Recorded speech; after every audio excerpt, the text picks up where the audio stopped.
Is it possible for you to erupt and elevate your vision of yourself, your life, and others, and how that affects changing your world and changing the world? We're going to get in today's podcast and audiobook reading at the nurseann.com podcast. That's Ann with an E. Today, we're going to get into something different. The last podcast, we talked about our thought life and also our words, how our words affect us, others, how we talk about ourselves, how we talk about others, and just everything that relates to elevating your life in that manner. And before that, we also talked about compulsions, habits, addictions, thought strongholds, why we just keep doing things over and over. And we got some resources and inspiration to break out of those boxes. And today, just a little bit different at the nurseann.com podcast, where I read you a chapter of my fictional drama, short action-packed chapter, and then we break it apart as it relates to our own life and thought struggles of us and our loved ones, and just, like I said, changing our world and changing those around us. And today, we're going to show some empathy, some trauma-informed care, some compassion, some understanding and insight of what people go through in the world of mental health. We're going to talk about memory disorders, dementia, Alzheimer's, thought disorders, our own thought battles and strongholds, those we take care of, and just understanding a different way of looking at situations, especially through the lens of trauma-informed care, of what we go through, what others go through, and just ways to be more present, be more mindful of ourselves and others, and how that can change your vision to change the world for better, to change your life and elevate and erupt your own vision. So we're going to jump into that. I know your time is valuable. Should I out-talk the train, or should we take a deep breath? Anyway, so in my free time as a busy nurse on the front lines of mental health and emergency, I created a 6-part drama series to highlight the struggles that people go through in emergency and trauma in our own lives, and those, like I said, that we take care of our loved ones, and just helping expand our vision in expanding the lens of trauma-informed care and helping others, and just being an asset and an advocate to ourselves and others. So to make it almost free, I put it in one book. It's the Mental Files First 6 Stories edition, where you get to ride along with the frontline workers rescuing those in crisis of a mental, physical, and spiritual. But you know what? The shifts are 24/7, so you do have to buckle up for this compelling ride filled with danger, action, suspense, romance, faith, and inspiration. And you know what else? I also put it in an audiobook. As soon as I show you this, we'll jump into the chapter and break it apart as it relates to your life to elevate that vision. It's also out as an audiobook to make it easier, and it's so exciting. It's narrated by Drama Simpson, who made siren noises. Just a lot of action-packed adventure to bring this to life for the television drama that it will be one day. With your help, is the Mental Files First 6 Stories edition by Nurse Ann, Audible, and iTunes. It's very exciting. It's full of action, adventure, advocacy, and awareness. So with that being said, yada yada, we're going to jump into, we're now in book 2. We finished book 1, and if you want to hear all the audiobook podcasts, you can go to the nurseann.com website, and with an E, click on the podcast and or Patreon tab. Start from the beginning. All the audiobook podcasts are free to help you elevate your vision and break out of your mind battles and life struggles and spill that onto the lives of others. So we finished book 1, which was Sheep Among Wolves, where you met the young lady trapped, homeless on the street, fending for her life while battling frightening hallucinations and a lot more situations of mental health and struggles going on in the world. And you also met the frontline workers and their relationship and thought battles. And now we're in book 2, which is Dr. John Doe. We're already at chapter, I believe, 10. Let's just double check. It might be 11. Nope. Last time was chapter 10, Girl Talk, where we just talked about, like I said, our words, how they affect ourselves and others. And today is game time. So They rescued a man on the street that's screaming. He was running in traffic, screaming that he was a doctor, an elderly man. No one knew who he was. Right now, he went to the emergency room, and now he's on the psychiatric facility ward. And there's a lot of people battling dementia, Alzheimer's, memory and thought disorders, just life, depression, and just different things. And during this, the staff wants to try to connect with them, cheer them up for the moment. As I said, sometimes just being mindful, not just for ourselves, but for others. Sometimes people are trapped in their mind, whether it's from those memory struggles, thought disorders, or just ruminations about anxiety and fears and frustration that can affect anyone. So the staff is looking for a way to help them because the people there are just kind of caught in their sadness, their fears, their worries, or their memory struggles. So this is what they're coming up with. And chapter 11 is game time. I'm going to read this quickly, then we're going to break it apart, as I said, as it relates to life drama, our own thought battles and struggles, just elevating and erupting your own vision. So game time. After finishing her charting at work the next day, Angela noticed the patient seemed more depressed and anxious than usual. Hoping to lift their spirits, she called the activity therapist for an intervention. Remembering her admonition from her boss not to run the group by herself, the nurse accepted that she could at least participate. Hoping to involve the man with dementia, she asked the activity director, Brenda, for some ideas.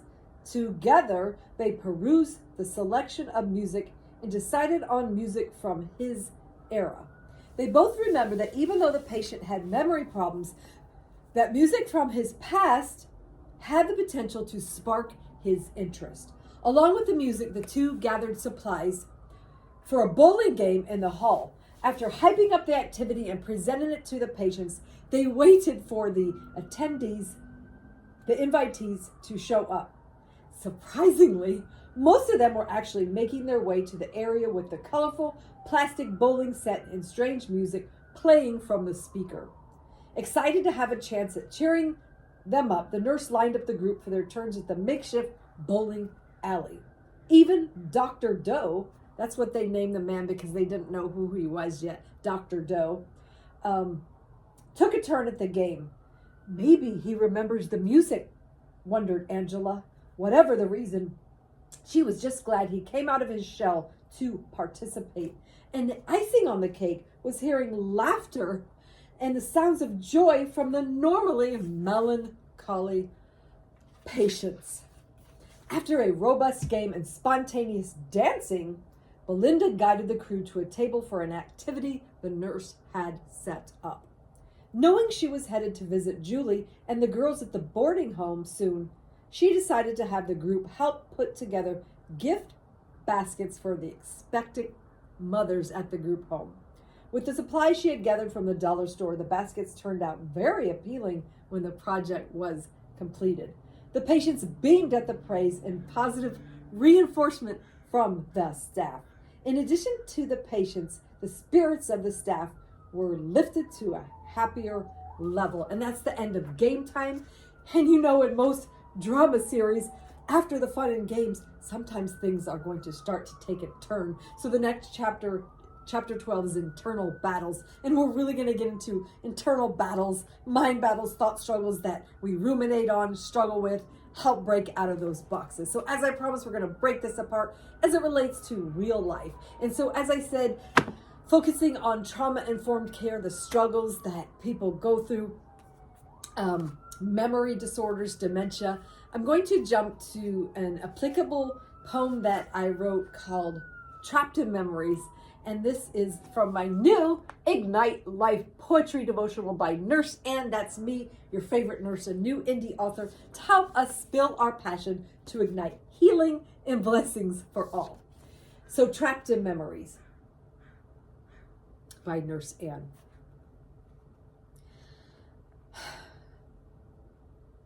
The gray hair, wrinkling of skin, a vacant look in her eye. No one who visits, isolated in my room. Why am I just wishing for days gone by? Lonely and bored, just sitting in this chair, staring out the window. Why doesn't anyone care? The staff is so busy, I don't want to complain. I'll just daydream in this place while I watch outside all the rain. If you find a spare moment, come sit by my bed. Read me a story, even though tears I might shed. And that's called Trapped in Memories by Nurse Ann. And it's also a devotional, and the devotional part reminds us that our busy and scattered lives can leave some feeling lonely and abandoned. Some isolated souls are starved for companionship and conversation.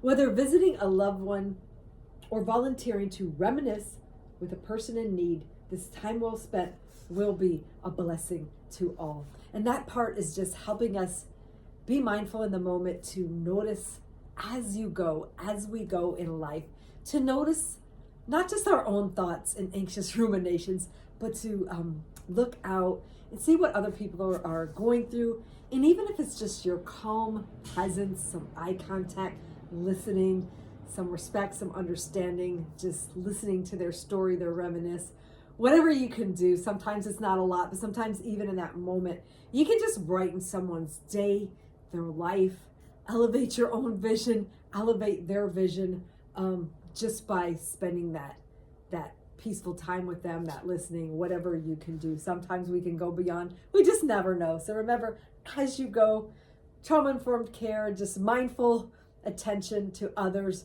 I just heard a book, an audiobook, The Power of Now. Even when we're struggling in anxiety and rumination, sometimes just focusing on the breath, focusing on the now, what's going on, and not just like looking at our own selves or nature, but also looking at others, and that eye contact, that listening, that presence can really help change them and change the world, change your world, spill that on to change others. I also wrote a battle called Inspiration Battles Devotional, which is soul searching with a dose of encouragement, because you know the battle to stay inspired can seem overwhelming at times, and we're going to get into that on another podcast. I was going to read about discouragement, but I don't want to take up all your time today, but I'll let you check that out at the Inspiration Battles Devotional, just helping you overcome that discouragement. Also have the Mental Healing Poetry Devotional.